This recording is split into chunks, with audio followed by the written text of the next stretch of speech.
Hi everyone, welcome to our event. This event is brought to you by Datadog's Club, which is a community of people who love data.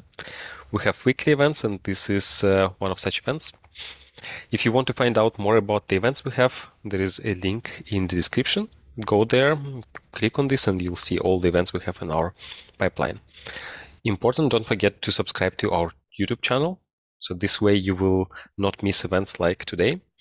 And we have an amazing Slack community. Join us if you want to hang out with other data enthusiasts. During today's presentation, you can ask any question you want. There is, or will be, I will put it now, a link in the live chat. So click on that link, ask your questions, and we will be covering these questions after the presentation is over. And now, that's all from me. Now, Roksolana, the floor is yours. Thank you. Hi, everyone. I'm going to share my screen. Hopefully you can see that, right? It's okay? Yeah, it's okay. Thanks for joining us today. I'm happy to be here, actually, like second time. So I'm going to talk about data pipelines, and I'm working in the company that creates product in AdTech. That's why I thought that it's interesting for people to find out kind of the merge of the product domain and the technical side of things. And it's always interesting to kind of turn this product or business tasks into technical ones. And I think that AdTech is quite exciting, especially in the recent years. So there are a lot of things that change and happen there, and a lot of place for innovation. So I'm Roksolana. I work as a big data developer at Captify. Also, I'm diversity inclusion ambassador there. I've been part of Women Who Code Kyiv community for the last 6 years, and I often speak at various conferences and meetups. Also, I'm currently based in Kyiv, Ukraine. So yeah, that's why we had to postpone the meetup a couple of times, because we do have power outages from time to time. So it's a challenging time, but we're managing. So first of all, this is the things that I'm going to cover. Like what is AdTech, just to give a general understanding of the business domain, what's happening there, what kind of tasks we can solve, about the data pipelines that we build to solve those tasks. Also, the biggest part probably will be practical examples, meaning specific pipelines that we worked on, the tech that we used, the kind of issues that we had to solve, the challenges around that. I'll also dive a bit deeper into historical data reprocessing because I think it's generally an interesting task, and we invested a lot of time in working on that. And I didn't actually see as much examples in the industry around historical data processing, and we'll draw some conclusions out of that. So first of all, AdTech is basically advertising on steroids, as it's called, because aside of just having the ads on TV as we used to in the past, and those ads were often not really relevant or interesting for consumers, you could just see everything. This AdTech, meaning specific technologies, we can have the right content delivered at the right time to the right consumer. So the content is more targeted as the ads are. So you can notice right now with new tech, sometimes you can like scroll some social media and see that this is the stuff you'd be interested in. And that's why some ad tech mechanisms are working behind the scenes there.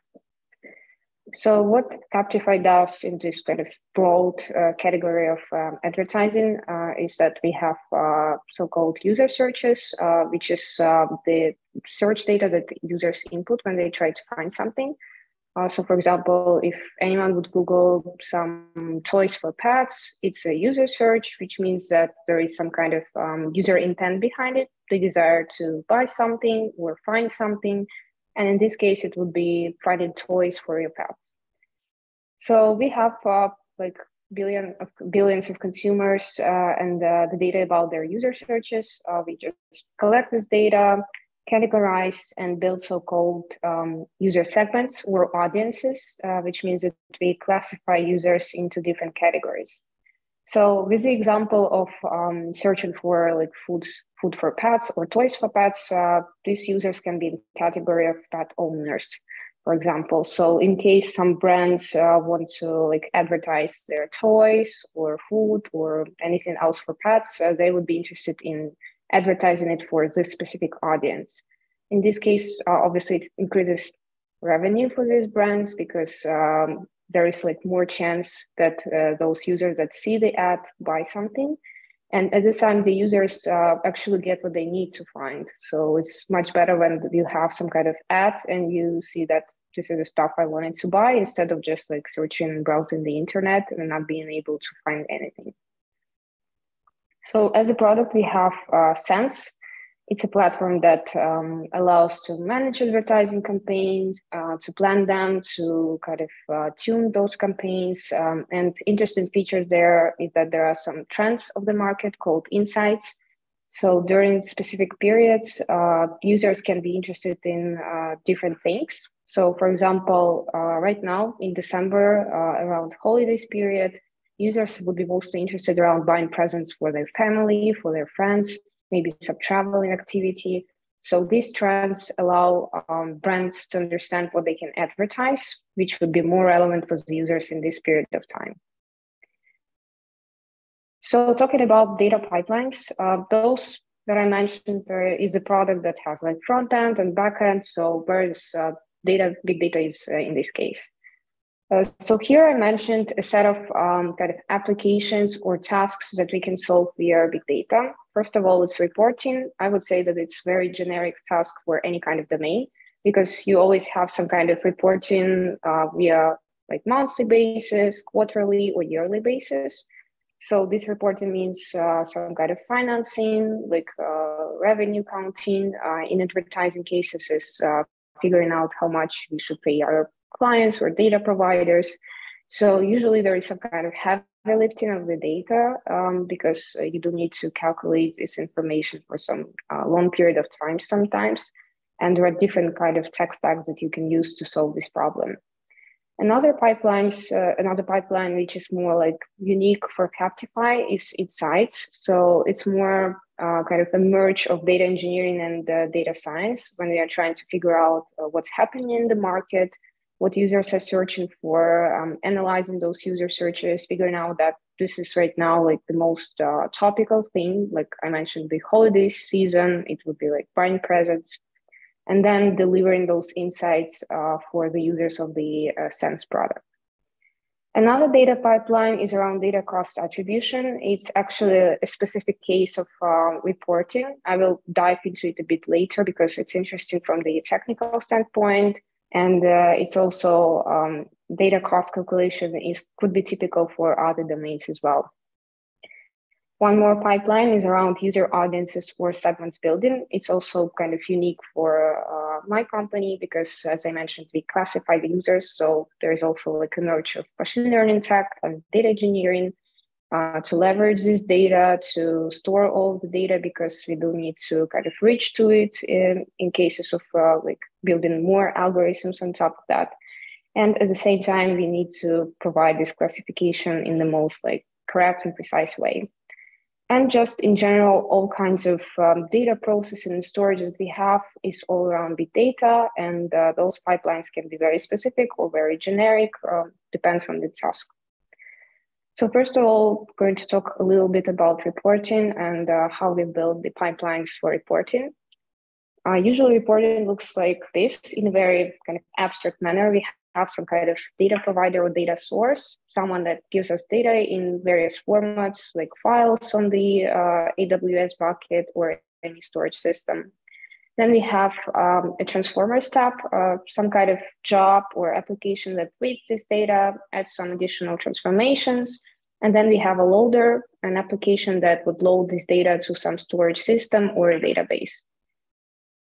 So what we do in terms of tech stack and kind of our approach to building that was that we usually have this data on Amazon S3, although there are cases with Google Cloud, but in most cases it's Amazon S3. And we have files of very different formats. It could be CSV, Parquet, or protobuf. So there are different approaches to how you would read this data, how you would transform it, and there are Spark jobs that read this data. So this is like the first part with data ingestion. So what happens behind the scenes here? We have this Amazon S3 bucket, and we built, as we call it, S3 lister, basically a library that is built on top of AWS SDK. So it allows to filter out the data that we want to read, because in most cases, the jobs for reporting run on like daily basis or a couple times during the day. And therefore, we don't want to read all of the data. And we do store like a year of data or sometimes 2 years for some feeds. Therefore, this S3 lister allows to kind of parse out only the dates that we are interested in, for example, today, and we just parse this date and read only those files. Another part is around the Spark job. So we need to apply the schema in most cases because the end users of the data have specific expectations around the schema, the types of the columns, the names. So we enforce that schema, and we do some base parsing, not only during listing, but also when we want to apply the schema. So what we do internally is that we have usually some expectations around the dates format that we have. So it could be like anything like hours, timestamps, Unix timestamps. We usually produce multiple columns, which is date, timestamp, and hour. And those are the same for all the data feeds. But as you can imagine, in different data providers, in different types of the files, you might not have these columns. So that's why we need to kind of produce them out of the source data that we have.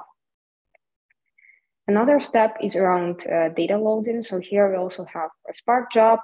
We use Apache Impala, which is not a database, more like a query engine that is built on top of HDFS.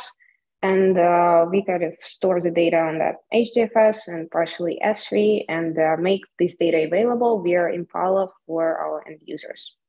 So why it's not a database but it's a query engine is because internally it looks like just a bunch of files stored on HDFS and S3, and Impala via metadata kind of references those files. While for the end users, it looks like we're in a database. You could just write your usual selects and find the data that you need. So it's very convenient for analytics. For us, it looks like this behind the scenes. As I mentioned, we enforce a schema. There are specific column types, the dates. We might add some columns or remove the ones that we don't need, because in some feeds we do have like 100 columns from data provider, and we don't need all of that stuff. Then we push the data to Impala. And there are a couple of challenges around that. First of all, there are, as I mentioned, daily jobs or monthly jobs. And those jobs run on smaller amounts of data. Usually it's like 1 day of the data or a couple of days. While there are some newer jobs, which have usually some kind of first or fresh upload process, as we call it. So data provider in the beginning gives us, for example, 2 months of data. It's a new data feed and we need to upload it to Impala. And therefore, in this case, the challenge is that we will definitely need more resources because we need to upload 2 months of data now. And also there are some configurations around loading like 2 months aside of just 1 day or 2 days. Another challenge for us is around handling metadata. So as I mentioned, Impala runs on top of HDFS, but it didn't work for us very well because HDFS can store like a lot of data, and we do have multiple feeds with like terabytes of data over some period of time. So we managed to create this mechanism, as we call it, hot and cold storage. Impala usually works faster with HDFS. Therefore, in hot storage, we have some data that the users reference really often. For example, the last months of specific feed. In cold storage, we have all the other data, like 12 months of the same feed in the past, because mostly users would reference the data via like daily queries or running it on a monthly basis, while kind of yearly reports is not something that happens often. And that's why for them, querying speed is not such a big issue. So with this mechanism, it helps to kind of decrease the costs and at the same time be like more performative. And over time, we actually started to kind of move more data to S3 instead of HDFS.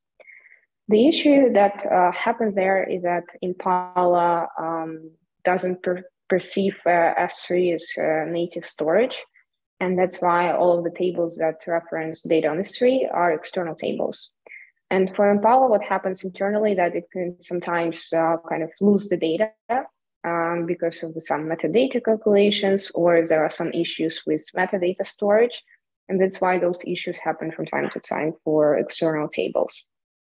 So overall challenges around reporting is diverse data types, CSVs, protobufs, all that. As I mentioned, we need to kind of parse out the columns, change the types. We have different approaches to data ingestion for different files and the way they are stored. Another one is around date parsing.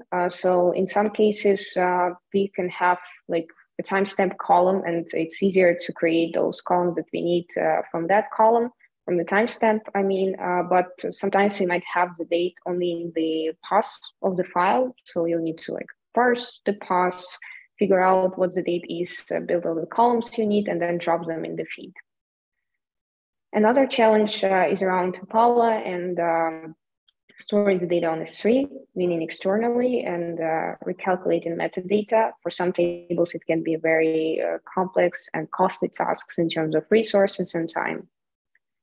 And another interesting challenge is for the fact that reporting is very important for analytics team, and that's why all of the reporting pipelines should be like in constant observation by the end users, meaning the analytics team, because they set the expectations of how the data should look like.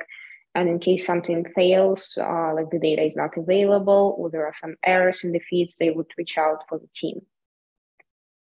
So now to a more kind of complex pipeline, which is called data cost attribution. Generally, this kind of pipeline is not only relevant for AdTech, because sometimes we need to calculate data costs and kind of connect them with specific events or attribute. So that's why it's called attribution. So in our case, the pipeline is a bit more complex. So we have block level data, as we call it.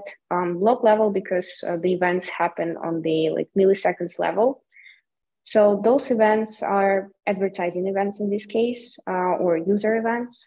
Those are impressions, clicks, and conversions, and sometimes video events. So we have this huge log of data for the day, and then we need to process it by ingesting the files, building a mapper meaning setting up specific data format that we want to see in the future, transforming those columns, and then actually calculating data costs, and just pushing all the data to some storage system. Actually, the most heavy part of this pipeline is transformer, because it performs a lot of joins, we could call it in Spark. So what happens behind the scenes is just like very abstract or generic view on the job. We just have files on S3, Apache Spark job, which stores all those steps. Then this job refers to PostgreSQL to get some more data aside of the files for additional joins, and we drop it all to HDFS. So it looks like very simple in terms of structure, but there are a lot of moving parts inside of the job and how all of those parts kind of work with one another. So important thing here is the nature of the data. It actually influenced the way the job itself is built and why it could be heavy computing.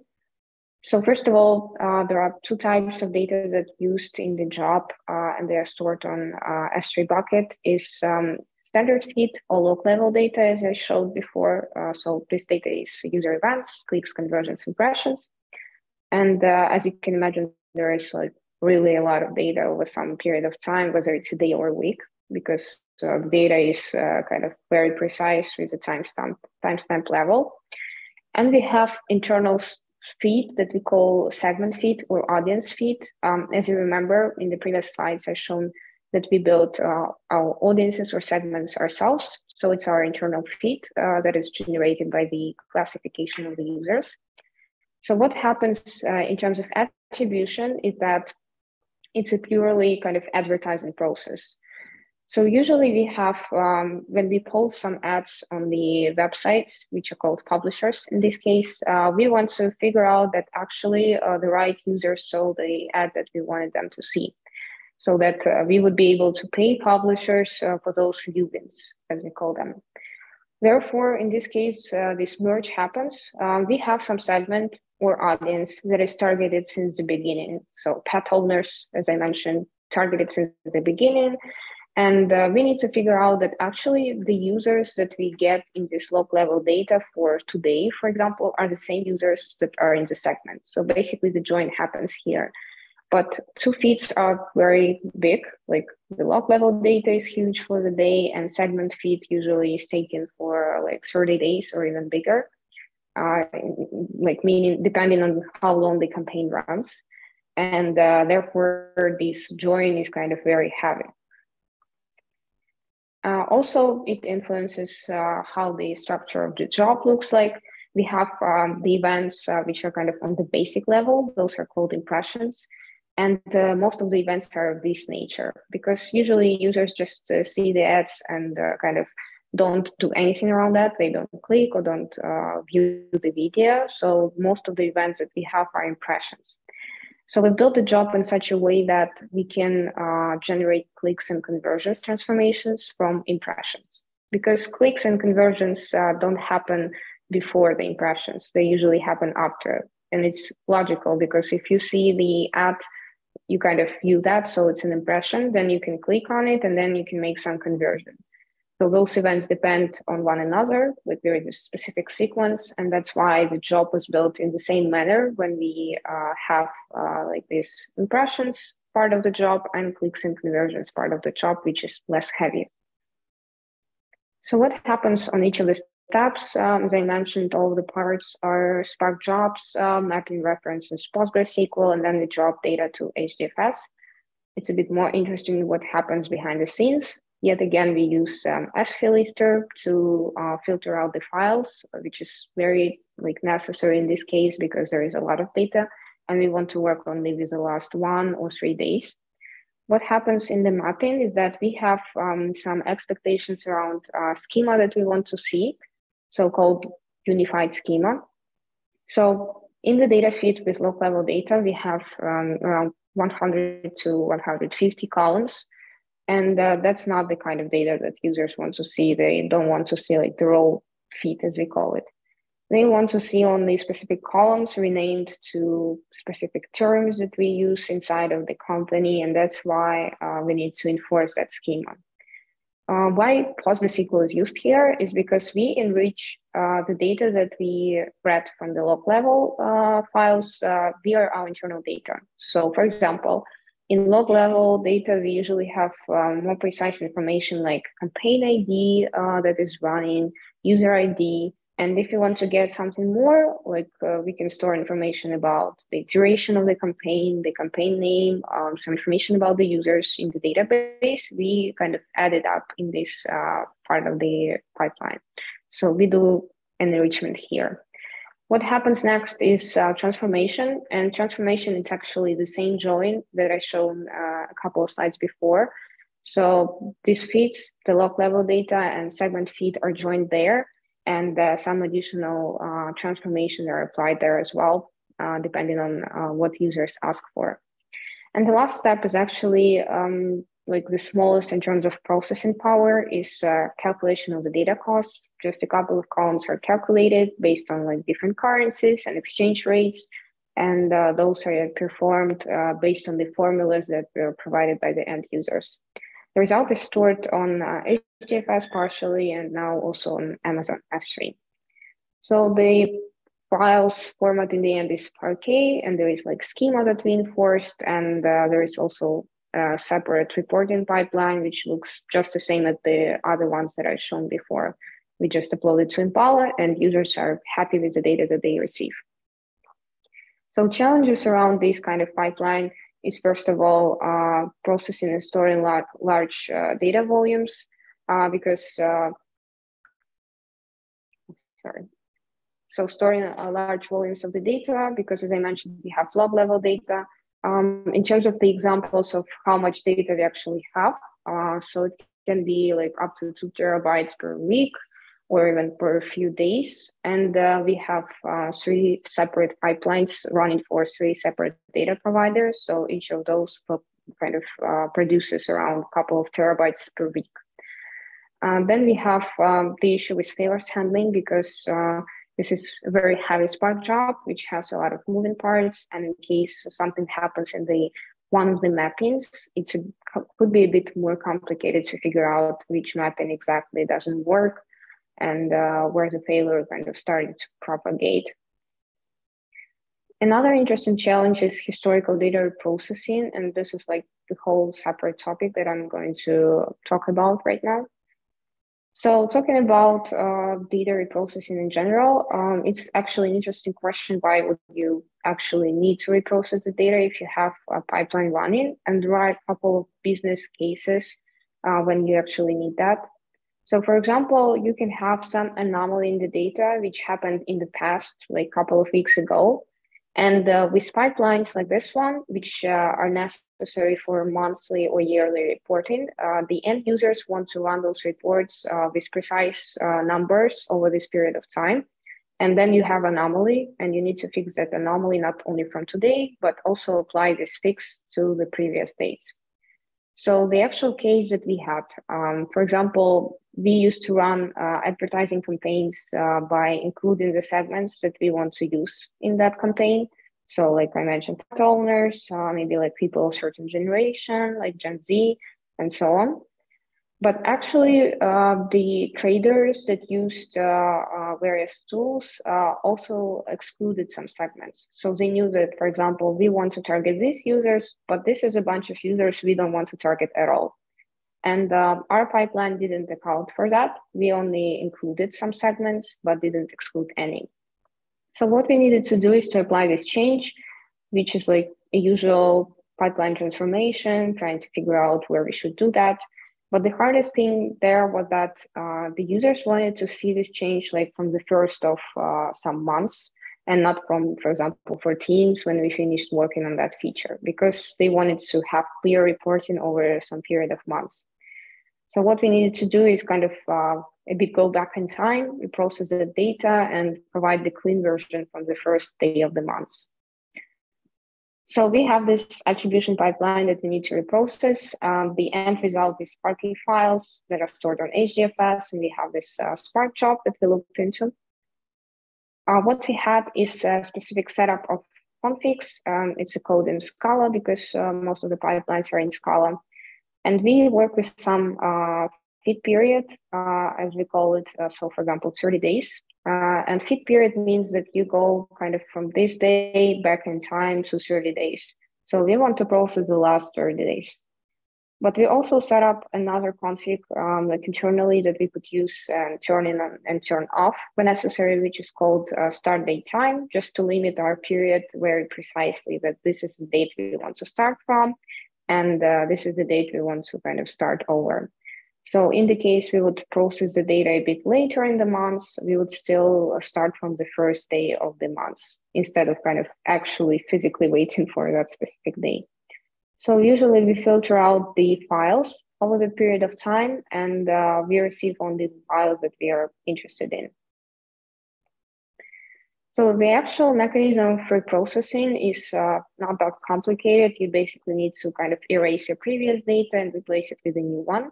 The main challenge is that users want to see the data anyway, and reprocessing might take a while depending on the amounts of data. So the reprocessing of 3 days might take up to 1 day. Reprocessing of a couple of weeks might take a couple of days. So it's quite a long time, especially the data feed is very it's necessary for the users, and it's very of high priority, and they want to reach the data anyway every day. So what we thought of is that the users still need that data, and for now they don't care that there is some issue or anomaly or no specific change. As I mentioned with excluded segments, for them current production version works. That's why we built kind of a parallel pipeline with so-called reprocessed version. So in that case, we turned on our new feature or a fix of some anomaly, and the data produced there is stored in different location. The structure of the results look like this. As I mentioned, 2 parts of the pipeline, impressions and clicks conversions, meaning non-impressions. So another kind of optimization way to do things was to build only impressions and then rerun the job and generate clicks and conversions from that. Because as I mentioned, the nature of the data works in such a way that clicks and conversions depend on impressions. So what happens is that we just drop the data and replace it with a new one via some scripts that we run. So the users only need to actually wait for the moment of the data replacement, which is not that slow. It's quite quick. So at some point they just don't notice, and the data is getting updated, and it's all fresh and new and what they expect to see. Another part of the pipeline is reporting, as I mentioned. The same feed that we store in Parquet format on HDFS is stored in Impala as well. Therefore, we need to reprocess a reporting pipeline too. So reprocessing of the reporting is very similar to just dropping the files and making another version of the data available. So we used to have old table, we just drop the old partitions with some kind of caching for the case of data recovery or replacement, and produce a new reprocessed table. Here we had very similar issue with the users wanting to reference the data. So the removal process is quite quick, but sometimes when we work on some issue, users want to see ahead of time how this change is going to influence the final results. So what we did was so-called specific case or smaller version of reprocessing. We took a smaller amount of data, for example, 1 day or 2 days. So we still run in our production version. It works in a stable manner. Users just use the data from this so-called attribution prod table in Impala, and for them, nothing changes. What we do in parallel, we take this 1 or 2 days, run the pipeline, store the data on HDFS in some different folder, and create a smaller table called attribution reprocessed. In this way, with these 2 parallel pipelines, analytics are able to reach out to the data that they need in production. And at the same time, they would be able to check that this is how this change actually influenced the final data. This is how it's going to look like on the smaller data set. And if everything works for them, we get a green light and then run the full version of reprocessing on this bigger data set that we need to do. And then all the steps that I previously showed are working. It's a very good approach in the way that it's more error prone, because sometimes anything could happen in between reprocessing steps. Some of them semi-automated or more manual. That's why it helps to stay on the safe side.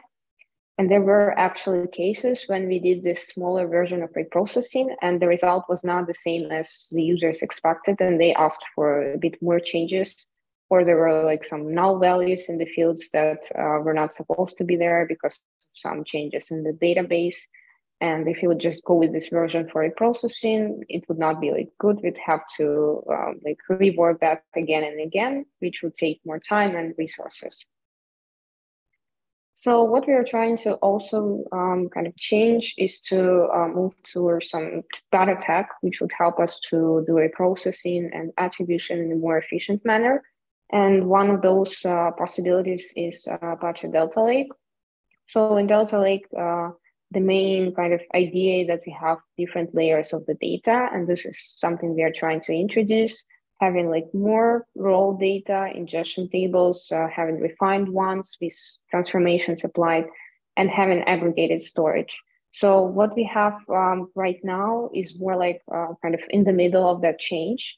Before that, we used to have some raw data for some feeds, some aggregated data, but now refined tables. So not all of the layers based on Delta Lake approach were defined.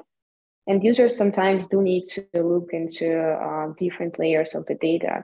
For example, users of the machine learning team might need ingestion level data or raw data just to work on that feed, or have a refined tables, while users from analytics team might need to have aggregated storage because they want to run reporting. So in this case, having different layers of the data allows users to look into the data and see what kind of data they want to use for their purposes. So in terms of steps, what's happening for us right now in these changes is that we turn these Parquet files into Delta files and Spark tables into Delta tables. That allows to have history of the data changes, which is very good in terms of possible data reprocessing in the future, because Delta Lake allows to see different versions of the data evolution. In this case, we could be like deleting the data that we don't need, or we could see what kind of change triggered these like anomalies or something like that. Another thing that we already started doing is data replication to Databricks, and it's like an ongoing pipelines that just move the data to Databricks and allow to have like a better view of what's happening inside of the data. The next steps is around autoloaders. It's kind of partially in process where we are trying kind of not depend more on the data that we load via like more manual processes. So right now, since we are like moving to Databricks and Delta Lake, we have now more automated data storage and the possibility for the users to like see data on different levels. Another thing that we are going to kind of explore more in the future is around data versioning. So for now, since we are only like recently moved to data and not all the data is moved yet, we have some version storage for some of the feeds with changes for like longer period of times, meaning history of the data changes. And for some like newer feeds or the ones that were recently moved, we don't have this kind of view. And that's why this kind of history table or history information would be helpful in kind of leveraging the data, deleting some unnecessary versions, and just building some transformations. And also this kind of change to Delta Lake is part of the implementation of data mesh, which is also an exciting approach. When each of the teams builds their own data product and they own this product, and we kind of move in there. It's more evident in terms of how we are already building things, but in terms of the data, we are still on this kind of in progress in a way to how we store that and which levels of the data are owned by which team.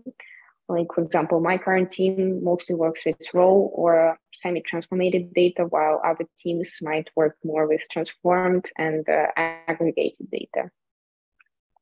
Some challenges around historical data reprocessing is, first of all, computing resources. As I mentioned, for 2 or 3 terabytes of data, you might need a couple of days to reprocess.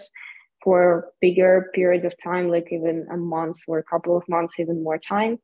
And it's usually like the biggest racks in the cluster that should be used for that. So even with like so many executors and a huge amount of driver memory, you still will need like hours or days to do that. That's why it's not really good for users like to wait for the result. And it's good to have this backup plan with multiple pipelines running. Another one is, again, speed of processing. Because of the resources issue, you can't have like unlimited cluster. You limited in time as well, since it could be of high priority for the users, and you need to have these backup plans when the data is available for some time. Like, it could be okay for the users not to have data for a couple of hours, but it's still necessary for them to be able to look into the data daily. Another thing is around complexity. So there are a lot of like manual or semi-automated steps in the pipeline, and therefore fixing some issues it could be tough. And as well as like the pipeline itself of attribution is not like adding up to the ease of change or any kind of issues fixed. And the errors cost is quite high because if you, for example, fail on some of the steps of moving the data, like you move some wrong files, or when you process the data, the result is not as it's expected for the users, you would need to run the processing again, and it could be quite tough in terms of taking more time and your resource or your team resource. So talking about like general conclusions, first of all, as I think AdTech is quite exciting domain for big data. There is a lot of very diverse data. In terms of recent trends and what we are working on right now as well is building cookieless products. As you might heard, Google Chrome is going to ban cookies in 2024. So a lot of companies that work in that space are kind of preparing for that because this approach with attribution relies a lot on user IDs, and we won't have user IDs anymore. So actually, we already like built the cookieless pipeline and going to roll out that pipeline, and it's like more effective even than targeting users and having their IDs, and it's better in terms of security of the data and GDPR as well. Another thing is that around multiple approaches to solving various issues and leveraging data. So the one that I've shown with different tech stack that we used, the structure of the jobs is obviously not like a golden rule. So there can be multiple tech stacks used, like different approaches to building architecture and managing those pipelines as well. And I think that there is always like room for improvement and possibilities for improvement as we are like, moving to Delta Lake, because it's going to be able to help us have pipelines in a more run pipelines in a more efficient manner. Also move into a bit different structure of the data and the way we store that, which also would simplify the life of users and engineers. So I think that it's always good to kind of review the architecture of the pipelines, change them in some manner, sometimes divide them into some parts, or in the contrary, kind of make smaller jobs that work that contain multiple steps. So thank you for your attention. I hope it was useful. Here's my contact info, Twitter, GitHub, LinkedIn, and Speaker Deck. And as I mentioned, I live in Kyiv. So if you want to kind of support some organizations and donate, you can do that via this QR code. Thank you for your attention. Thank you, Roksolana. Great presentation packed with information. I'm wondering, so you mentioned you are working or you already created this cookieless pipeline. Do you plan to talk about this somewhere, or maybe you already gave talks about that? It would be quite interesting to see how it looks like. Yeah, I'm currently working on kind of another team built some part of the pipeline, and now my team is going to own that. So in the next year, we're going to do some exciting tasks and challenges around that. And I do plan to kind of make a talk out of that, because there are interesting approaches in terms of business side of things, like how you would now figure out the stuff about like tracking users, and at the same time, kind of technical ones as well. Mm-hmm. Indeed.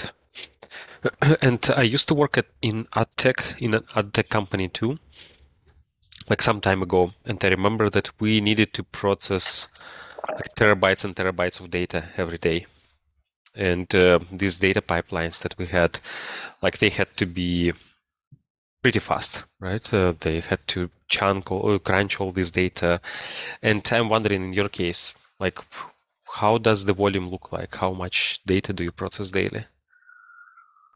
Yeah, so it's hard to say like for the whole company, because we have multiple teams. My team owns around 40 to 50 Spark jobs. Mm-hmm. Each of them is a totally different data feed. It could be like a couple of megabytes per day, so it's a small one, or it could be a terabyte per day. So there's really a lot of data. And I mean, when we have like around 30 to 40 different data feeds, it's hard to calculate, but it's also something that we are trying to do, kind of figure out how much data we have, because the trend right now is that the data is just growing every year.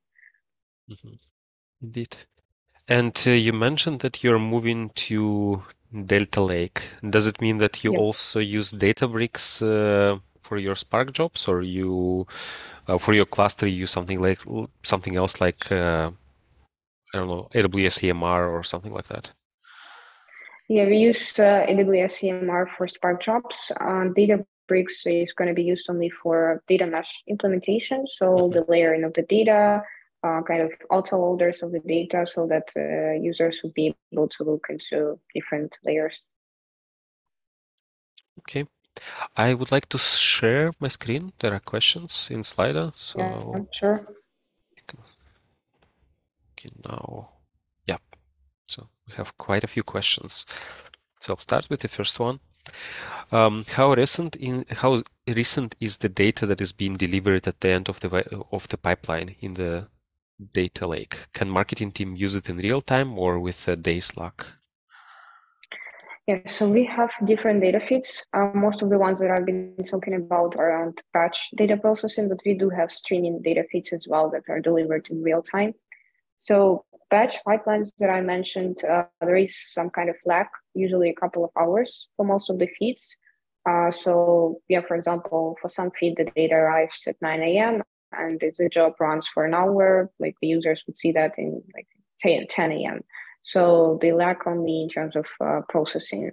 And since it's like batch pipelines for users, it's okay to see the data a couple of hours late because there is some kind of time to process that. Plus different time zones because we have teams for analyzing the data in the UK and in the US. And that's why they kind of look into the data in different timelines. We actually had this kind of error when we ingested the data only in the morning, kind of targeting more the European time zone, and the US team kind of complained that we want to see the data as well a bit earlier. That's why we needed to like ingest it a couple of times and process that for them. And you said you also have real-time pipelines, right? Yeah, yeah. And what kind of use cases? Because I guess for many marketing use cases, you don't really need real time. Like it's okay to have a couple of hours of delay. Sometimes a day of delay is also fine. Like if you want to understand the performance of a campaign, it's okay to do it with, one like with a small delay. But I'm wondering these use cases with real time processing, like they are also marketing related or? No, it's more for internal purposes. So the streaming pipelines are more around user keywords. So we want to receive them in real time and process them around segmentation of the users as well. We are now building also so-called like cookieless segments, which is another way to find the users. So we have different levels of segmentation. So yeah, mostly that. And also around the way that we show the ads. As you might know, like on the website, you need to like insert some kind of pixel to target the user. And this is also done in real time. Thank you. And the segment data that you store in S3 is a result of advertising team segmentation, or does your team build the user segmentation pipeline as well? Yes, so another team works on that pipeline, but generally there is a team that is kind of devoted to building a segmentation pipeline. As I mentioned, now there are two of those, so the cookie-based, as we call it, and cookieless. It uses machine learning algorithms, as far as I know, mostly like some embeddings and classification and all that.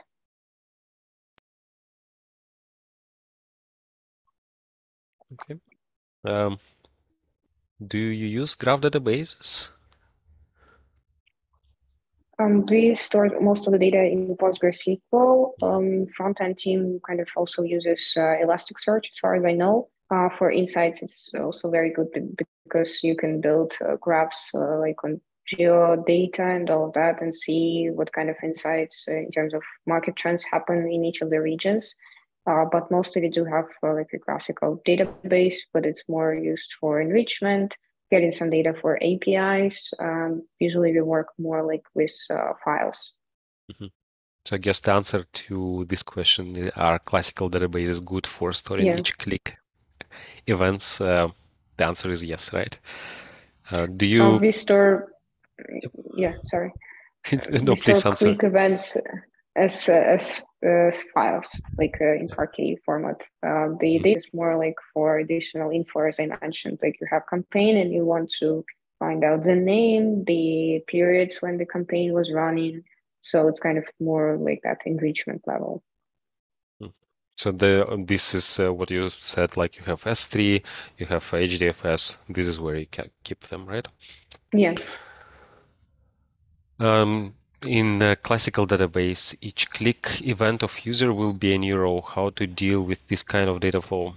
I guess you just answered that, which database to use to store them efficiently. So you don't use a database, you keep them in files, right? And then you use Impala on top of that, right? Do you remember correctly, use Impala?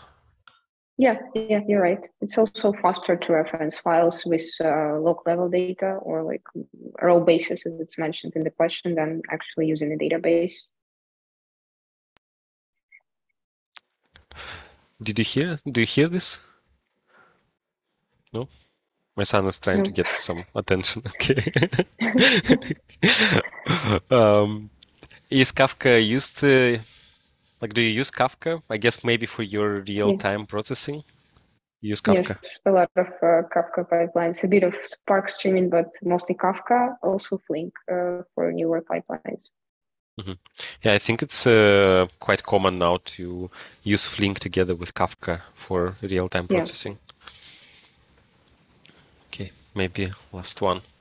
Have you ever loaded conversion values from Firebase event to Google Ads or Facebook Ads to optimize ads?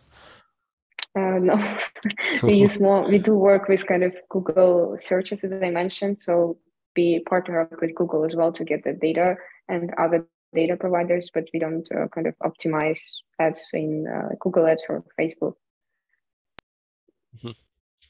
And I'm also curious, let's say if you now would have a chance to build the setup you have from scratch again, would you change anything there?